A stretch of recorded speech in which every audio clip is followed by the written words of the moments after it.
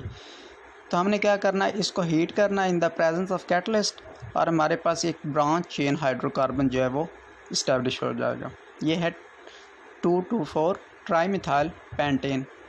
Nomenclature जो है वो अल्कीन के और अल्काइन के वो हम नेक्स्ट चैप्टर में पढ़ेंगे। इसमें मैं थोड़ा सा आपको इंट्रोडक्शन बता देता हूँ कि ये नेम कैसे आ जाए।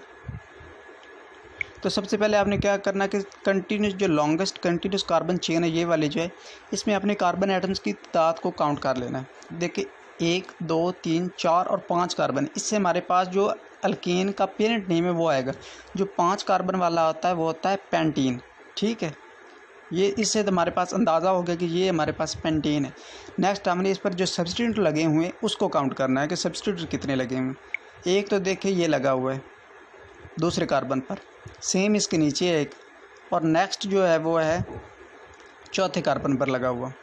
ठीक है, ये वाला, ये इस पर 3 सब्स्टिट्यूट लगे हुए हैं। ठीक है, पहले 2 सब्स्टिट्यूट जी वो दूसरे कार्बन पर लगे हुए हैं और आखिरी जो तीसरा सब्स्टिट्यूट है वो चौथे कार्बन पर लगा हुआ है। 3 सब्स्टिट्यूट मतलब ट्राई बनेगा। तो दूसरे कार्बन पर लगा था 2 2, चौथे पर लगा 4 2 2 4 ट्राईमिथाइल पेंटेन। दूसरा प्रोसेस जो है फ्यूल को बेटर बनाने के लिए वो हमारे पास है, इसमें हम क्या करते हैं, एक एडिटिव इस्तेमाल करते हैं, जैसा कि हमारे पास है टेट्रा इथाइल लेड का। ठीक है,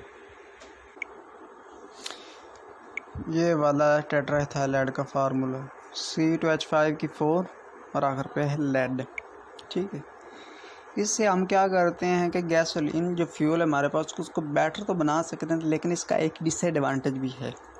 जब हम इसको इंजन में डालेंगे तो इससे हमारे पास जो लेड है वो रिएक्ट कर जाएगा। ठीक है, जिसकी वजह से हमारे पास बहुत सी एयर पोल्यूशन, लंग कैंसर भी हो सकता है। ठीक है, इस तरह से बहुत डिसएडवांटेज भी है इसका, लेकिन इसलिए हम ज़्यादातर बेहतर जो प्रोसेस है वो ऑक्टेन नंबर वाला इस्तेमाल करते हैं। वो आसान भी है और उससे जो फ्यूल की क्वालिटी है वो बेहतर भी हो सकती है, लेकिन उसका कोई डिसएडवांटेज भी नहीं है। तो ये था मेरा आज का टॉपिक, क्रैकिंग एंड रिफॉर्मिंग।